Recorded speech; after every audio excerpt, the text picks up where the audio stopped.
Welcome to the third episode of reading Declassified Files.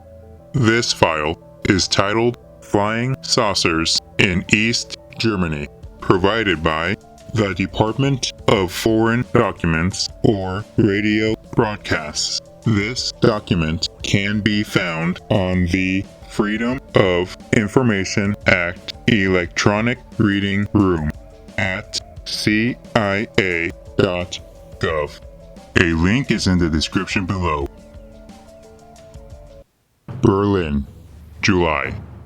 Furnished with the sworn testimony of an eyewitness, Oskar Linke, a 48-year-old German and former mayor of Gleimershausen, West Berlin intelligence officers had begun investigating a most unusual flying saucer story.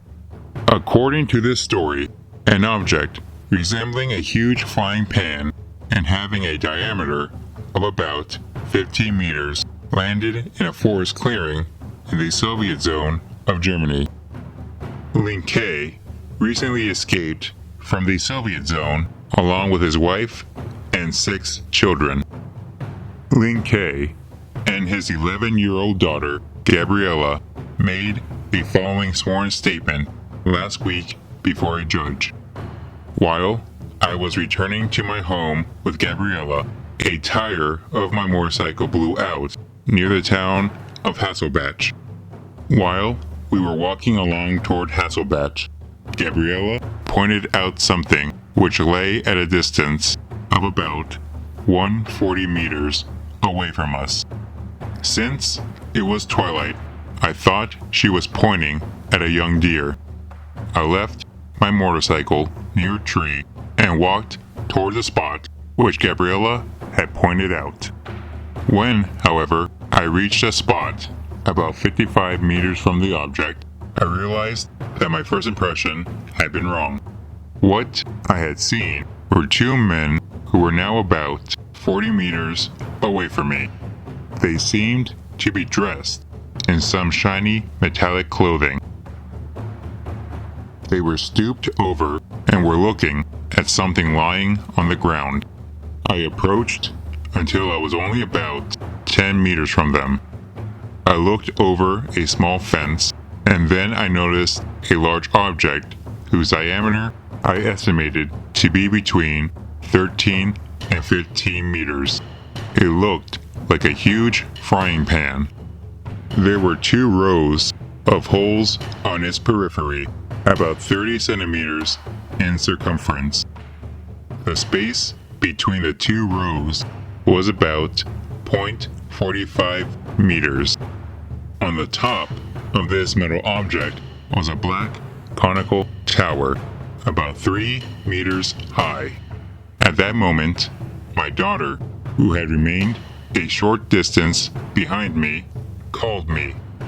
The 2 men must have heard my daughter's voice, because they immediately jumped on the conical tower and disappeared inside. I had previously noted that one of the men had a lamp on the front part of his body, which lit up at regular intervals.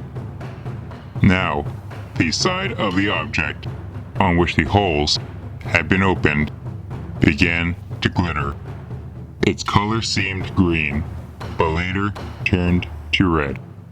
At the same time, I began to hear a slight hum.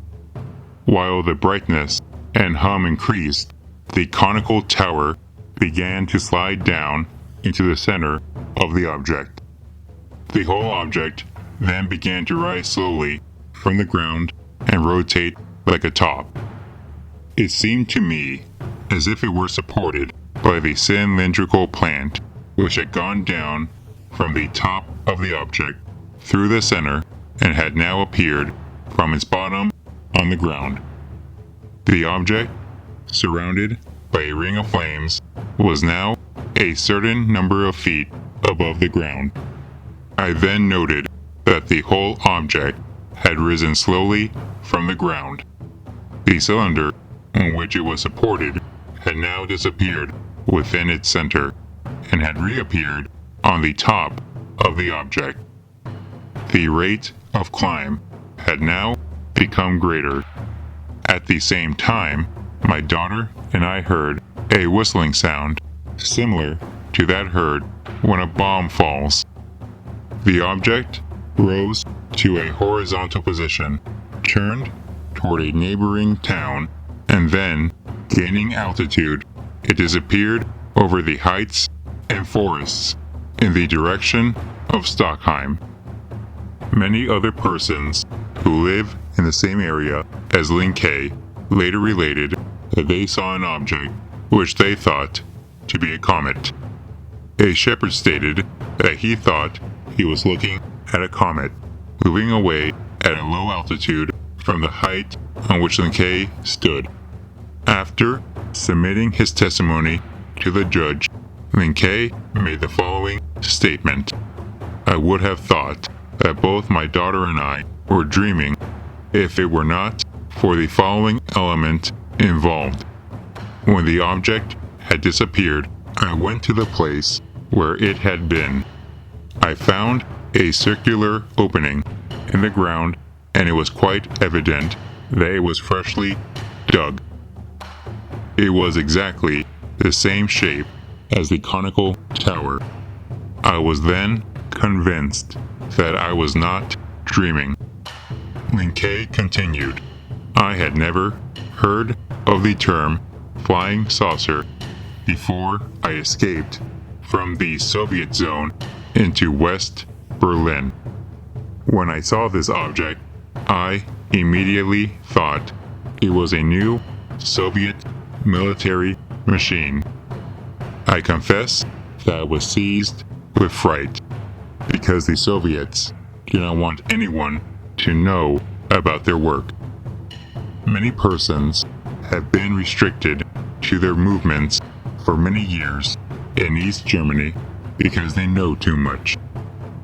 This file was published on July 6, 1952, and declassified on October 5, 1978 by the Central Intelligence Agency.